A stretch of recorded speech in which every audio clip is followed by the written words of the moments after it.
Bismillah, assalamualaikum warahmatullahi wabarakatuh.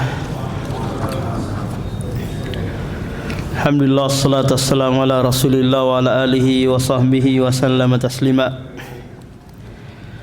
Masih dalam pembahasan wakaf atau wakaf, karena sudah menjadi bahasa Indonesia. Wakaf atau wakaf secara istilah maknanya adalah tahbisu al-asli wa tasjilul manfaah.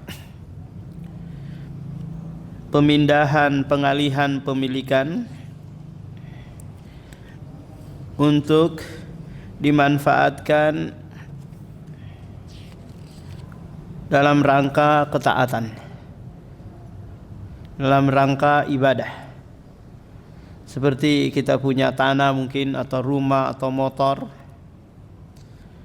kita alihkan kepemilikannya agar dimanfaatkan untuk apa? Kepentingan ibadah atau kepentingan umum. Dan ini bagian dari apa? Dari sedekah jariyah. Nanti kalau sudah dialihkan kepemilikannya, maka al-waqif, orang yang memberikan wakaf tadi, haram atasnya meminta kembali atau mewarisi yang sudah dia wakafkan, atau memberi atau menghibah. Adapun yang menerima, yang mengelola wakaf tadi, ini disebut dengan apa? Dengan nadhir. Nadhir ini bisa berpindah alih gitu, siapa yang mau memanfaatkannya, siapa yang mau mengelolanya.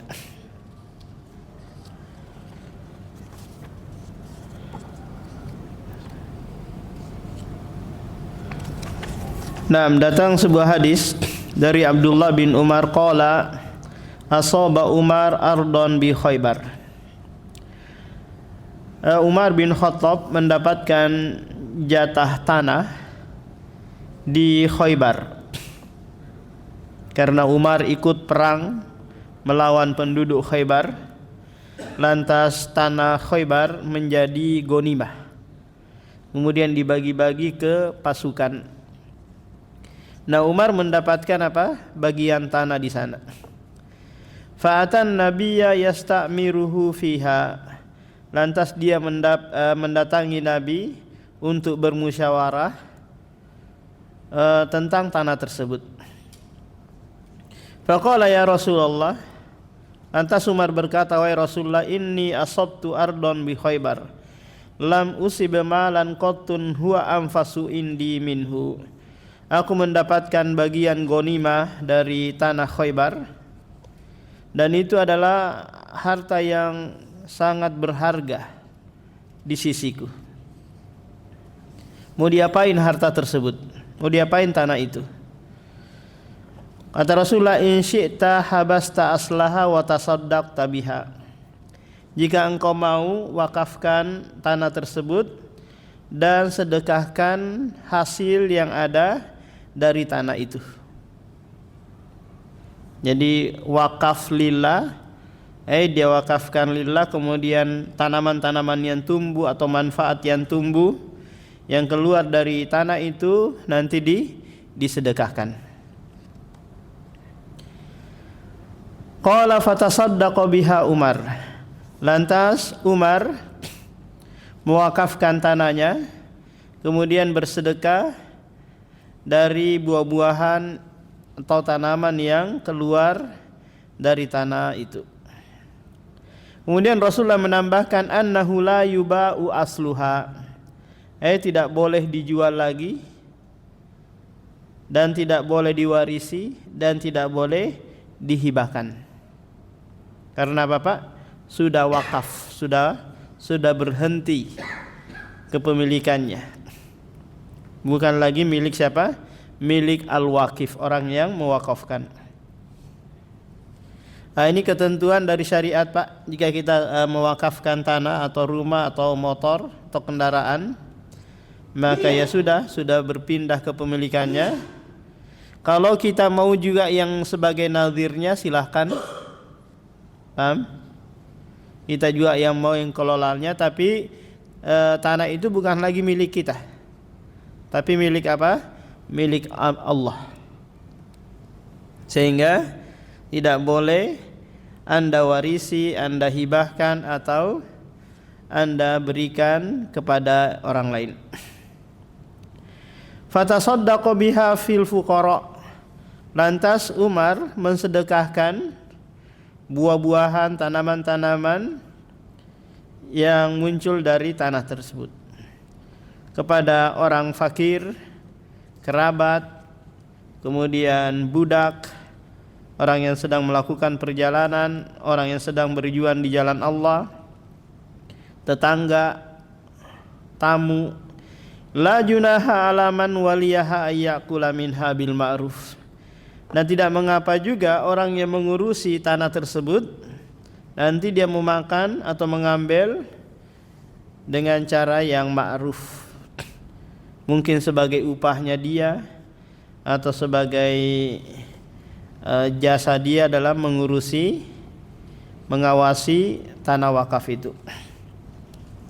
Au yuta'ima sadiqan ghairu mutamawilin malan. Atau dia memberikan makan temannya yang datang berkunjung ke kebun itu tanpa berlebih-lebihan. Nah, ini yang disampaikan oleh Rasulullah sallallahu alaihi wasallam kepada Umar bin Khattab yang ingin mewakafkan tanahnya, dan ketentuan syariatnya sudah kita sebutkan tadi. Yang kita sering dapati, Pak, ketika ada orang tua gitu mewakafkan sebuah lahan tanah, lantas orang ini meninggal dunia, kemudian anaknya mengambil kembali tanah itu. Dia menganggap apa? Itu adalah tanah warisan. Padahal tanah itu sudah sudah diwakafkan.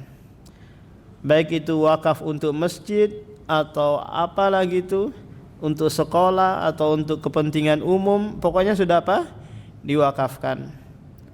Maka tidak boleh lagi diwarisi. Atau dia nanti membeli kembali, ini juga tidak boleh, meskipun dengan harga yang murah.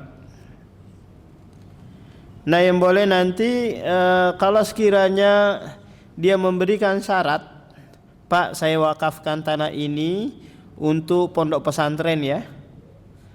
Ternyata yang menerima tanah wakaf ini dia buatkan kandang ayam. Paham? Dia buatkan kandang ayam atau apalah usaha-usaha gitu. Tapi rencananya hasil usahanya nanti untuk apa? Untuk pondok pesantrennya yang lain atau rumah tahfidnya yang lain. Boleh nggak kayak gini, Pak? Nah, secara asalnya nggak boleh. Kenapa? Karena syaratnya di awal tadi, tanah ini saya wakafkan untuk apa? Bangun pondok pesantren atau rumah tahfidz. Ternyata berjalan setahun 2 tahun nggak dia bangun-bangun, maka boleh dia tanya lagi kembali, kok nggak dibangun ya? Paham? Kalau antum nggak bangun, saya alihkan ke yang lain. Paham? Boleh dia mensyaratkan seperti itu, Pak. Kenapa? Karena wakaf itu nanti berjalan pahalanya kalau ada kegiatan di situ kan. Kalau dia hanya stok gitu stuck gitu aja, nggak ada kegiatan ibadah, maka tidak ada tidak ada jariahnya. Paham? Jadi ini kita perlu perhatikan, Pak, kalau mewakafkan tanah. Ini Bapak perlu mungkin mensyaratkan di awal. Saya kasih tempo, Pak ya, dibangun setahun. Kalau setahun nggak dibangun, saya ambil lagi, saya alihkan ke yang lain. Nah,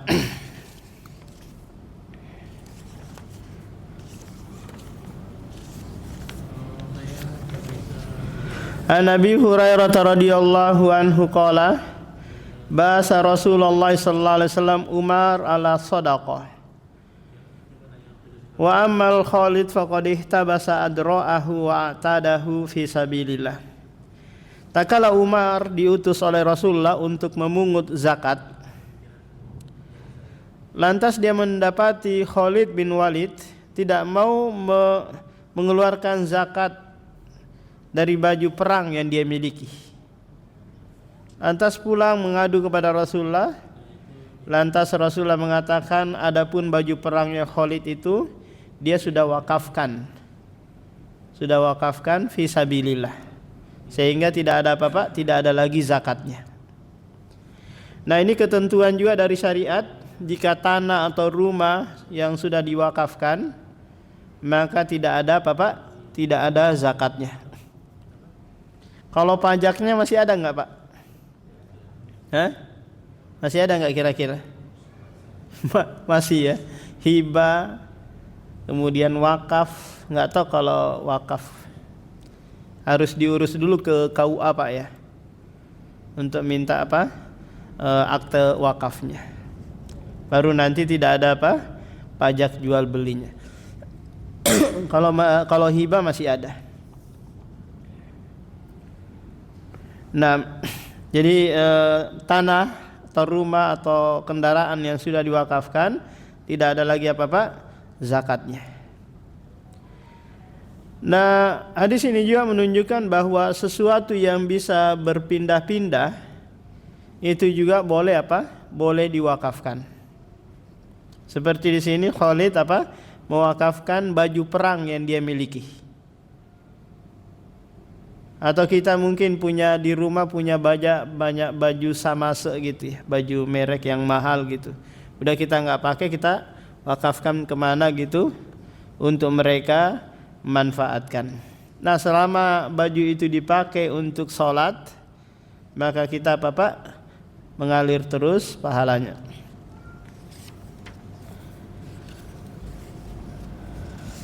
Nah, sekarang kita masuk ke bab hibah. Ini juga sudah menjadi bahasa Indonesia.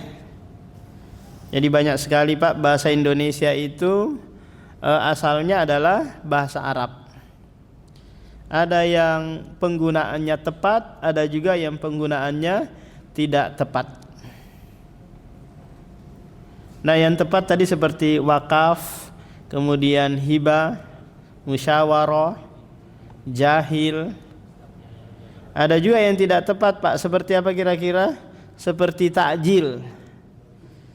Takjil ini adalah bahasa Arab yang maknanya disegerakan berbuka. Dipinjam ke bahasa Indonesia jadinya onde-onde. Jadinya jalan kote. Paham? Ada juga seperti yang lain, seperti kata ikhtiar. Ikhtiar ini, Pak, bahasa Arab ya, bukan bahasa Indonesia, bahasa Arab. Maknanya adalah memilih. Bukan apa? Bukan usaha. Kita jadikan apa? Makna memilih menjadi apa? Ikhtiar menjadi usaha. Majelis ilmu, majelis taklim. Majelis taklim. Sudah jadi apa, Pak? Sudah jadi bahasa Indonesia. Artinya itu adalah majelis mengajar, bukan majelis belajar. Paham? Kalau majelis belajar, majelis ta'allum. Cuma karena sudah jadi bahasa Indonesia, ya sudah, natafaham, kita saling memahami saja. Nah, hibah kalau dalam bahasa Indonesia kita, Pak, maknanya apa? Pemberian ya. Nah, dalam bahasa Arab adalah pemberian yang tidak mengharap sedikit pun pahala atau untuk menarik hati seseorang, enggak. Hanya memberi cuma-cuma gitu saja. Ini namanya apa? Hibah. Kalau dia memberi sesuatu tapi tujuannya untuk mencari pahala, ini namanya sodakoh. Paham, Pak? Sodakoh. Kalau dia untuk menarik hati orang, namanya apa? Hadiah. Paham? Contoh, istrinya marah-marah aja terus. Coba belikan emas 1 kilo, emas antam. pasti akan tertarik hatinya kan. Pemberian itu namanya apa? Hadiah. Atau kita mau ngasih tetangga kita agar tertarik hatinya menerima Islam, maka ini apa Pak? Hadiah. Kalau kita kasih ke Pak Prabowo agar dia lebih mengedepankan Balikpapan dalam hal pembangunan, ini namanya apa Pak? Riswah, sogok menyogok. Jadi intinya apa? Hibah adalah memberikan sesuatu tanpa ada niatan mencari pahala dan tidak pula untuk menarik hati. Dan ini nanti bisa barter Pak ya, barter. Dalam artian seperti ini, saya antar ke rumah Bapak air minum sebotol kecil ini, terus saya nungguin di depan rumah balasan. Paham? Balasan jus 1 gelas mungkin. Atau saya antar kue, saya nunggu nasi goreng balasan. Maka ini dibolehkan. Kalau Bapak enggak balas, saya ambil kembali lagi. Paham? Dalam hal hibah ini dibolehkan. Karena apa? Dia enggak ada tujuan mencari pahala ataukah menarik hati. An-Nu'man bin Bashir anna abahu ata bihi Rasulullah faqala inni nahaltu ibni hadza gulaman kana li. Faqala Rasulullah akulla waladika nahlattahu misla hadza faqala la faqala farji'hu. Nu'man bin Bashir menceritakan bahwasanya bapaknya mendatangi Rasulullah lalu berkata, sesungguhnya aku memberi anakku ini sesuatu. Saksikan hal itu. Rasulullah balik bertanya, apakah engkau memberi kepada seluruh anakmu seperti ini? Maka kata si bapak ini mengatakan, enggak, hanya anak ini saja saya khususkan pemberian. Maka kata Rasulullah kepadanya, farji, ambil kembali pemberianmu. Atau dalam lafaz yang lain, ittaqullaha wa'dilu baina auladikum. Bertakwalah kepada Allah dan berlaku adillah dalam hal pemberian kepada anak-anak. Hadis ini Pak menjelaskan kepada kita bahwa orang tua wajib berlaku adil dalam hal pemberian kepada anak-anaknya. Dalam hal pemberian apa ini? Kita tahu bahwa orang tua tak kala memiliki anak lebih dari 1, maka dalam hal nafkah maka wajib apa? Wajib dia berlaku adil. Dan tidak mesti harus sama nominalnya. Paham Pak? Contoh anak yang tua umur SMP. Anak yang satu umurnya masih TK. Kita wajib memberikan nafkah makanan dan pakaian, paham Pak? Tapi tentulah dalam hal kebutuhan berbeda-beda kan ya. Anak SMP porsi makanannya beda dengan anak TK. Demikian juga dalam hal pakaian juga beda. Maka tidak mesti harus apa? Sama dalam hal nominal. Ini dalam apa Pak? Dalam hal nafkah. Yang penting apa? Semuanya dikasih. Kalau yang anak TK ini baju yang harga 20.000 cukup. Anak SMP mungkin di atas itu kan. Dalam hal makanan juga atau kebutuhan berbeda-beda. Nah, pemberian yang selain sifatnya nafkah, pemberian biasa gitu Pak. Maka para ulama di sini berselisih apakah juga harus berlaku adil ataukah tidak. Jumhur ulama mengatakan harus berlaku adil.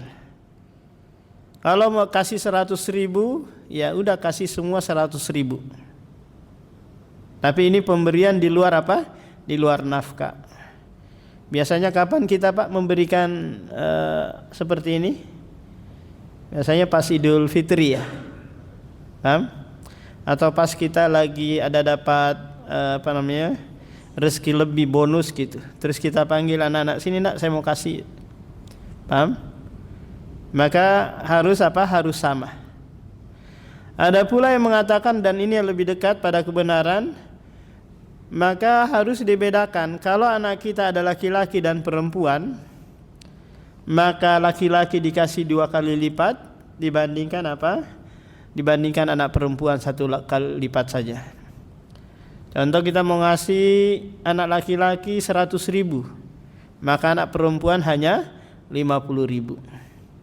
Karena ini pembagian yang sesuai pembagian Allah dalam hal warisan. Lidzakari mislu hadzil unsayaini. Laki-laki mendapatkan 2 kali lipat dibandingkan anak perempuan. Kenapa? Karena anak laki-laki itu menanggung, anak perempuan ditanggung. Ketika nanti bapaknya meninggal dunia, maka anak laki-laki ini yang menanggung ibunya, menanggung saudari perempuannya. Paham? Beda anak perempuan, dia hanya enak ditanggung.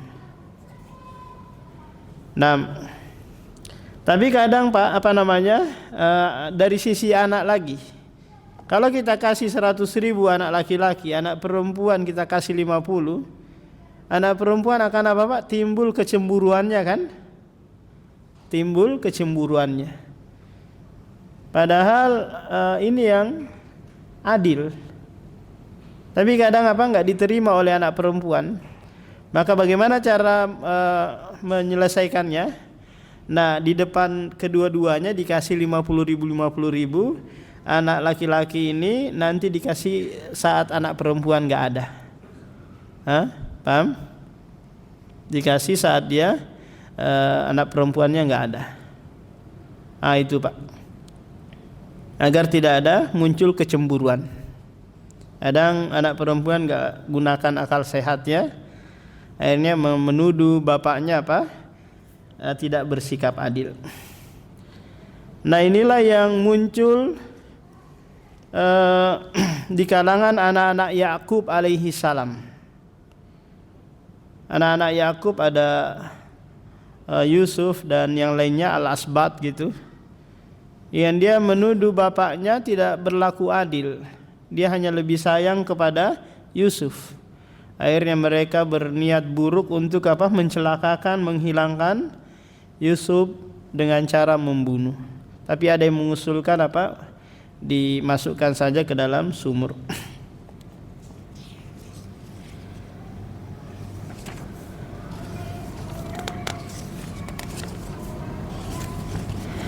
An Ibni Abbas radhiyallahu anhu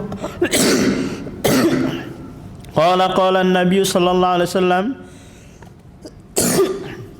al-aidu fi hibatihi kal kalbi yaqi'u summa ya'udu fi qai'ihi.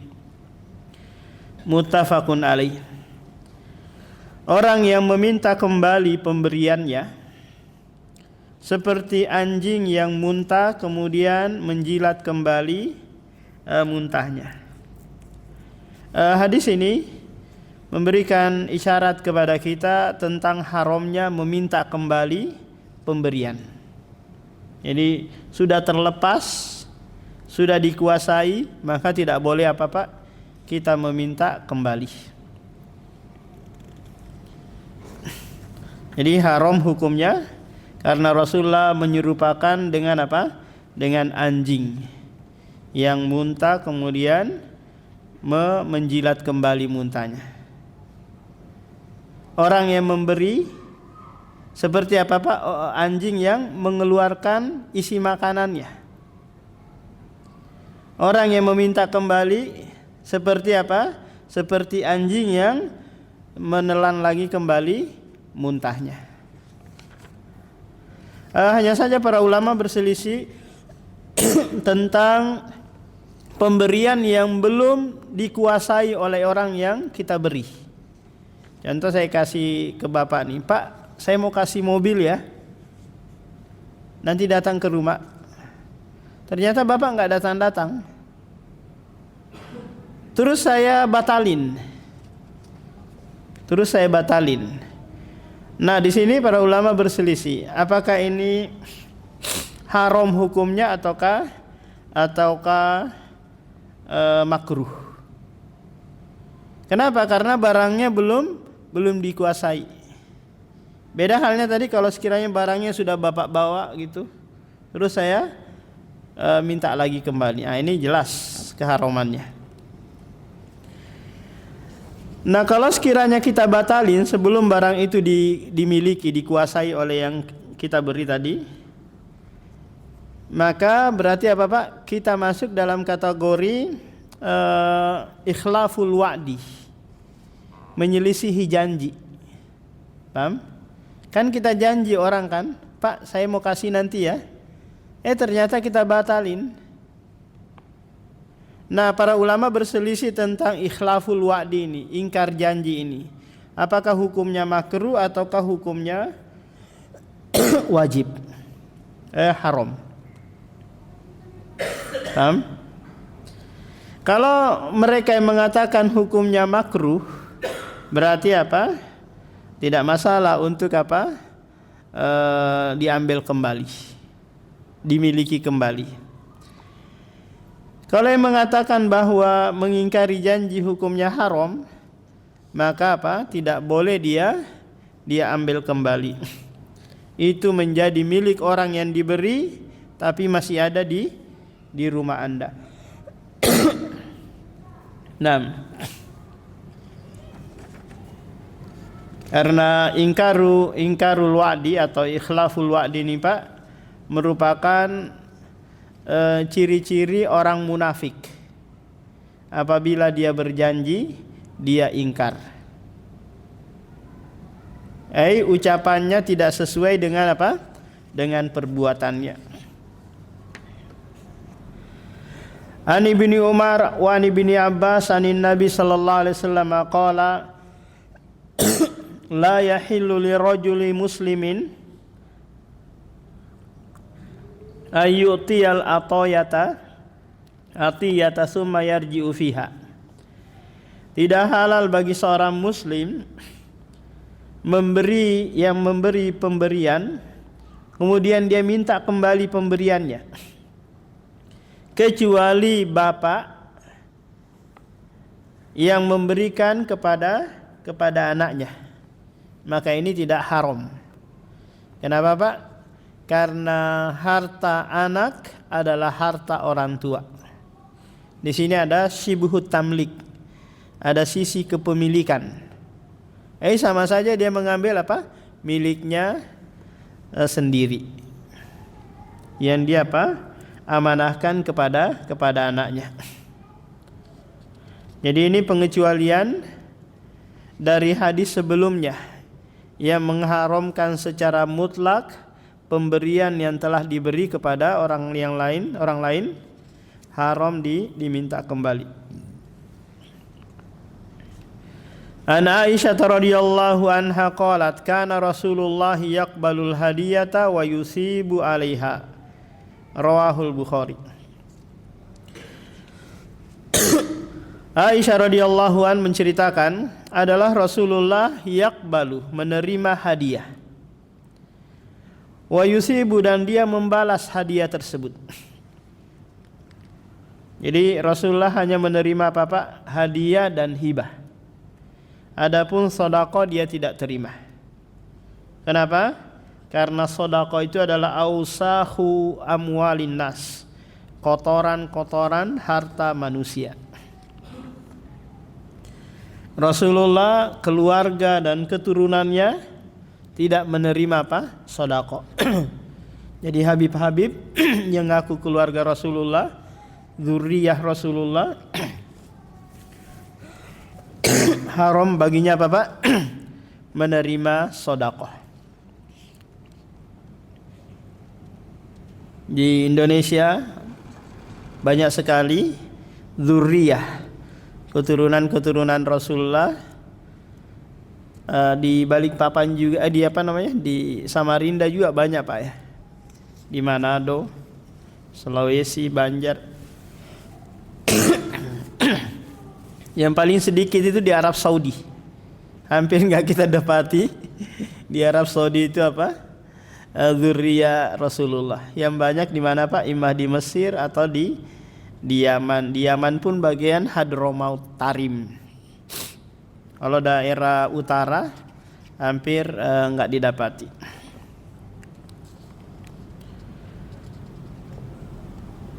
Wa an Ibni Abbas radhiyallahu anhuma qala wahaba rajulun lin nabi naqah fa asabahu 'alaiha faqala radita qala la fazadahu faqala radita qala la fazadahu qala radita qala na'am. Ada seorang sahabat memberi kepada Rasulullah seekor onta. Lantas Rasulullah membalas dengan pemberian yang lain. Kemudian Rasulullah bertanya, apakah engkau ridho dengan balasan ini? Kata pemuda ini, enggak, belum, tambah lagi. Akhirnya Rasulullah tambah lagi. Ditanya lagi, sudah ridho? Belum, tambah lagi. Sampai 3 kali Rasulullah menambah. Lantas dia berkata apa? Sudah, aku cukup, ridho sudah. Hadis ini menjelaskan kepada kita bahwa hibah itu Pak boleh apa? Boleh bagi orang yang memberinya untuk apa? Meminta balasan, meminta kembali, meminta yang lebih. Paham? Sama dengan apa Pak? Dengan barter.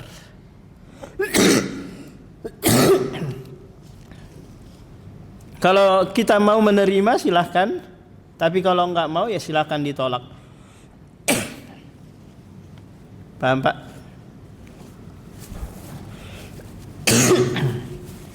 Kadang kita kalau mau memberi sesuatu ke tetangga pakai piring gitu, kita kantar apa gitu, terus kita berharap bahwa piringnya itu diisi lagi, paham?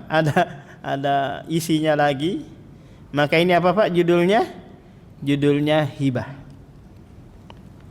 Tapi kita tunggu di depan pintu, jangan apa? Jangan ngasih terus pergi. Berarti ini sedekah saja kan? Tidak mengharap apa balasan.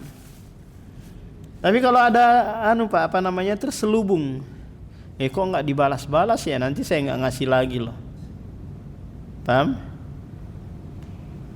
Berarti apa? Ada sesuatu yang dia inginkan ada dari pemberian tersebut. Nah kalau mau dia terus terang dari awal bahwa Pak saya ngasih ini, saya mengharap ya ada balasannya. Biar apa? Biar masuknya dalam kategori hibah. Tapi kalau dia diam-diam saja, maka dihukumi secara zahirnya bahwa itu adalah untuk bersedekah. Buat acara pernikahan Pak. Buat acara pernikahan yang di dalamnya ada makanan, ada daging, ada ayam. Kita terus ngundang orang. Nah kalau sekiranya kita ada niatan jual nasi gitu, jual makanan, maka Bapak harus terus terang pasang tarifnya. Makan 1 piring plus telur, ayam berapa gitu biar jelas. Jangan ada yang terselubung. Jangan Pak? Jangan ada bisnis terselubung dalam acara pernikahan atau acara-acara yang lain. Biar kita yang makan juga bisa menjadi hak. Karena kalau kita nggak ngasih amplop, ternyata antum ngasih berharap amplop, maka bahaya. An Jabir radhiyallahu anhu qala Rasulullah sallallahu alaihi wasallam al umra liman uhibat lahu.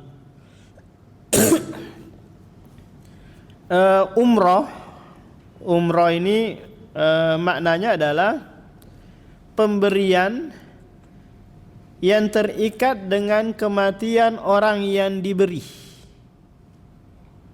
Contoh, saya beri rumah kepada orang, Pak, saya kasih rumah ini ya, tapi sampai Bapak mati atau selama Bapak hidup saja saya kasih. Paham?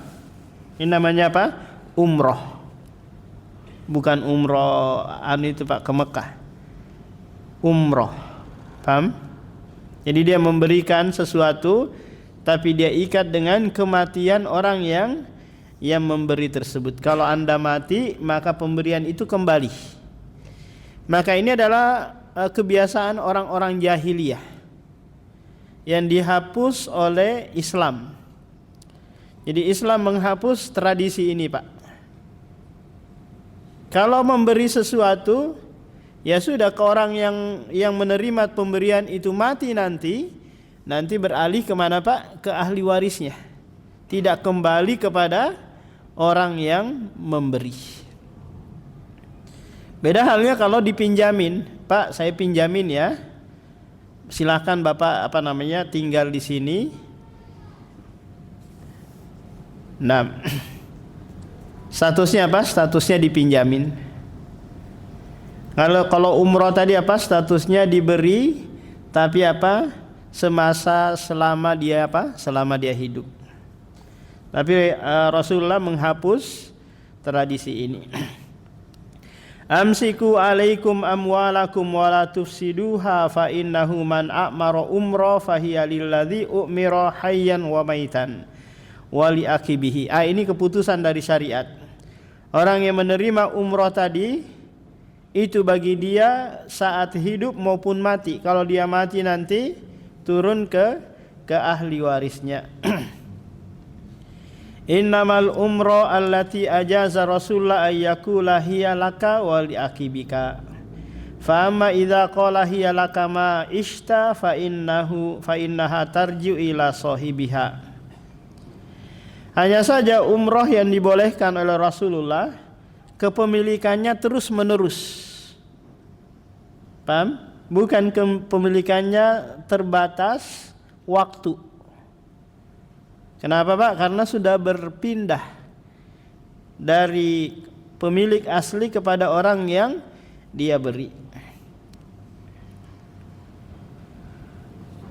Wali Abi Daud wan Nasa'i la turkibu wa la tu'miru faman urkiba syai'an au umira syai'an fahuwa liwarasatih. Nanti turun ke ahli warisnya kalau yang menerima tadi meninggal dunia. An Umar radhiyallahu anhu qala hamaltu ala farasin fi sabilillah fa adha'ahu sahibuhu fa dhanantu annahu ba'i'uhu bi rukhsin fasa'altu Rasulullah an dzalik faqala la tabta'hu wa in a'takahu bidirhamin. Umar radhiyallahu an mewakafkan kuda untuk digunakan berjihad di jalan Allah. Lalu yang menerima pemberian wakaf tadi menyia-nyiakannya, tidak mengurusinya sampai kuda itu kurus. Lalu aku menyangka dia akan menjualnya dengan harga murah. Umar kepengen membeli kembali apa, Pak? Kuda yang dia sudah wakafkan. Lantas dia tanya dulu kepada Rasulullah ini. Maka Rasulullah mengatakan, jangan engkau beli meskipun dia menjualmu 1 dirham. Meskipun dengan harga yang paling murah. Kenapa, Pak? Karena ini hukumnya sama aja, Pak. Mengambil kembali pemberian yang sudah kita beri, sudah kita wakafkan. Demikian juga nanti kalau kita berkurban gitu, terus kita dapat pembagian jatah daging, dapat taruhlah 3 kilo atau 4 kilo, terus kita pergi jual ke Pandansari. Paham? Kita jual lagi untuk untuk kita ambil uangnya, atau kita beri kepada jagalnya sebagai upah dia. Maka ini samanya halnya apa? Mengambil kembali sesuatu yang kita sudah beri.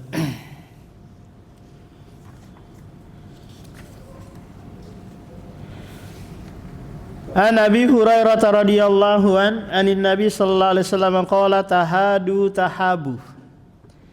saling memberi hadiahlah kalian dan pasti kalian saling mencintai. Ini anjuran dari Rasulullah Pak, memberi hadiah. Tapi tentu pemberian tersebut nanti tidak berdampak dosa. Seperti memberi hadiah pegawai atau memberi hadiah kepada pengajar-pengajar anak-anak kita di sekolah. Ini akan berdampak apa? Berdampak dosa. Paham Pak? Karena nanti guru itu akan bersikap beda dengan anak kita. Ketika anak kita berbuat salah, dia nggak berani apa-apain. Kenapa? Karena hadiah yang kita beri tadi. Atau kita kasih ke pegawai atau ke pemilik perusahaan agar memperlancar urusan kita. Ini namanya apa? Riswa. Jadi syariat menganjurkan untuk apa Pak? Saling memberi hadiah. Agar apa? Agar kita saling mencintai. Tahadu fa innal hadiyata tasullus sakhimah. Saling memberi hadiahlah, karena hadiah itu nanti akan menggugurkan kebencian, menghilangkan kedengkian dari orang yang membenci kita. Demikian Pak. Ada yang bertanyakan tentang hadis-hadis yang kita bacakan tadi? Hah? Terima kasih mengenai masalah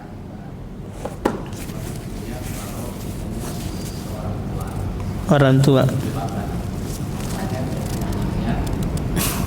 Bahkan nanti kalau dia sudah tidak ada, tidak terjadi Cekcok ya. masalah warisan.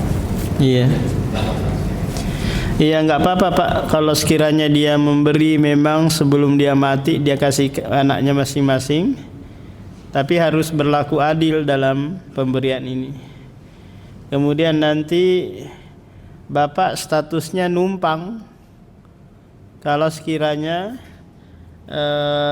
rumah itu bapak masih tinggali, maka statusnya numpang. Kalau sekiranya nanti anak bapak durhaka gitu, maka ya siap-siap saja angkat kaki, karena itu sudah apa? Berpindah ke pemilikannya.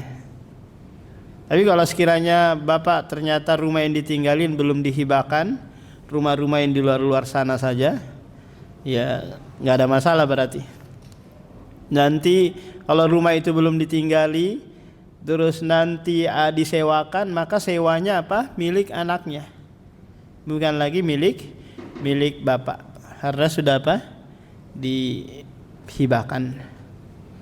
Karena banyak juga kasus Pak, sudah dihibahkan, dibalik nama gitu ke anaknya, sewanya masih dia manfaatin. Maka dia izin dulu ke anaknya, nak ini sewanya saya ini ya, saya manfaatin. Berarti apa? Mengambil kembali pemberian kan? Tapi ini antara apa? Antara ayah kepada anaknya. Ayah lain Pak.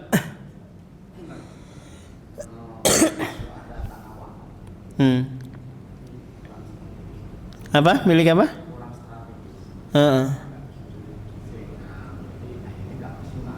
Iya.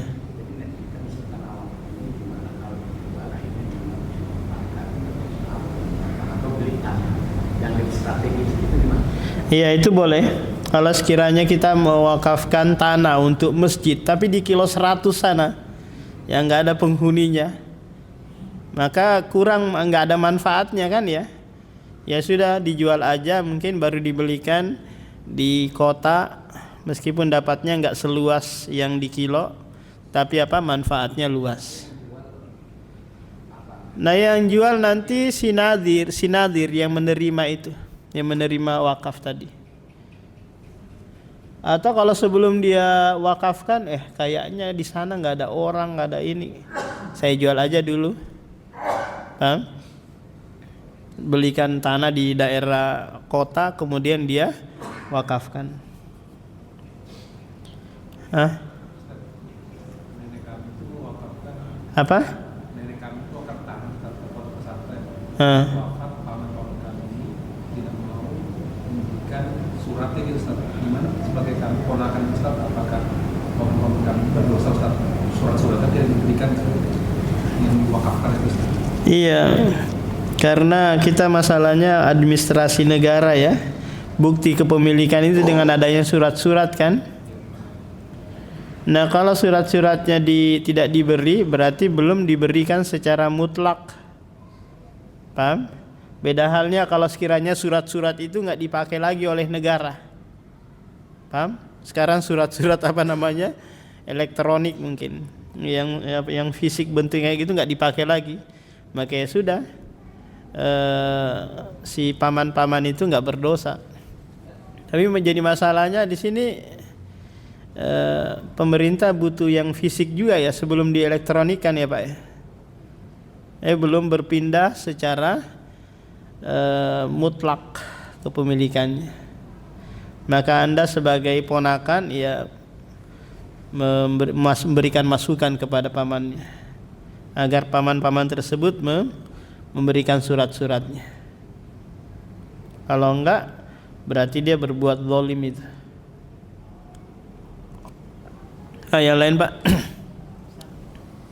Apakah termasuk risma misalnya kita belajar mengaji seseorang dengan beberapa orang tapi tidak dipungut biaya di terus untuk memberikan hadiah ke pengajar tersebut termasuk risma tidak? Kalau sekiranya pengajar itu dia nggak ada lagi penghasilan, dia sifatnya tabaruan, berbuat baik kepada antum ya. Dia tidak terikat dengan yayasan atau apa gitu yang nanti yayasan yang gaji dia.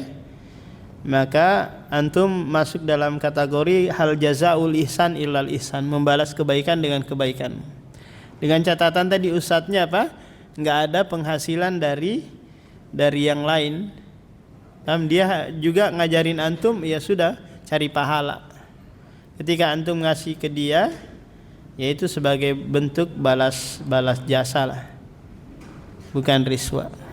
Kalau ustadznya tadi dapat gaji dari yayasan, dari lembaga, terus antum kasih, ini yang riswa. Nah demikian, subhanakallahumma wa bihamdika, asyhadu an la ilaha illa anta, astaghfiruka.